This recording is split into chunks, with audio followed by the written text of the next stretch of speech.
ek dink wat gebeur het met die kinders voor en na Braintribe was, ek dink dit het hulle gehelp om hulle brein beter te verstaan. En om hulle brein beter te verstaan, kry hulle dit ook reg om te verstaan die emosies waardeur hulle gaan en wat gebeur wanneer iets met hulle gebeur. En dis nie net soos wat toe ons kinders was dat jy nou net hierdie gevoelens het en jy het nie 'n klou wat om met dit te doen en hoe om dit te hanteer nie. En ek dink Braintribe ek koop, as ek die Engelse woord kan gebruik, die kinders om daai vaardighede te kan hê om te weet wat om te doen as hulle 'n spesifieke gevoel of 'n emosie voel, wat moet ek nou doen en met wie moet ek nou gaan praat in my kop? Moet ek na BrainBuddy toe gaan? Moet ek na wagter toe gaan? Wat gaan nou hierso aan? En hoe ons dit in die klas gebruik, by die intersendfase is dit nou al 'n bietjie ouer kinders waarmee ons werk.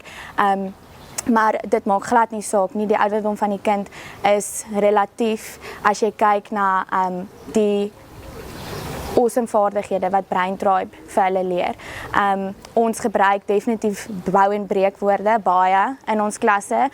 Veral as hulle met mekaar werk, die kinders, maak ons hulle attent daarop om te fokus op bou en breekwoorde. En dan wagter se toertjies, is 'n baie oulike tool om te kan gebruik in die klas. As jy sien daai kind kom in die klas in en hy is ontstel, hy of sy is ontstel oor iets wat gebeur het, dan kan jy na hom toe gaan en eers gou laat hy rustig raak, doen gou 'n wagter se toertjie en dan kan jy agter die kap van die byl kom. Hoekom bla wagter? Wat kan juffrou doen om te help?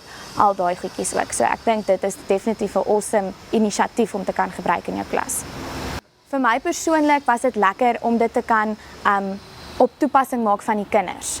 Dit wat in jou brein gebeur om dit te kan toepas of vir die kinders makliker te maak om te verstaan. Ons het nou gaan studeer daaroor en geleer van die verskillende dele van die brein en hoe jy dit kan reguleer en so, maar vir kinders om dit te verstaan is eintlik 'n moeilike konsep, maar Braintribe maak dit eenvoudig vir die kinders om te verstaan en dit is wat vir my baie cool is.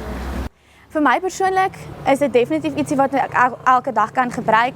Dadelik as mens begin dink aan iets negatiefs of iets, dan dink jy dadelik aan, ou koei, jy's al weer besig hierso met my vandag, of wagter wat begine blaf en so, dan so baie keer is daar 'n oomblik in die dag wat mens net voel, joh, ek kan nie nou dink nie, wat gaan nou aan? Dan weet jy wagter is besig om te blaf, een ding op 'n slag, kom ons fokus een ding op 'n slag en dit is wat vir my ook help om my dag volledig te kan voltooi, as ek dit so kan sê.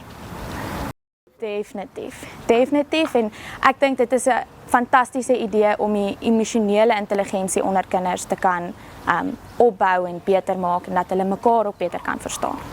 Ek sal Braintribe vir enige skool of onderwyser aanbeveel omdat dit hulle kinders en hulle self kan toerus met emosionele intelligensie vaardighede wat hulle nooit sou gehad het as dit nie vir Braintribe was nie.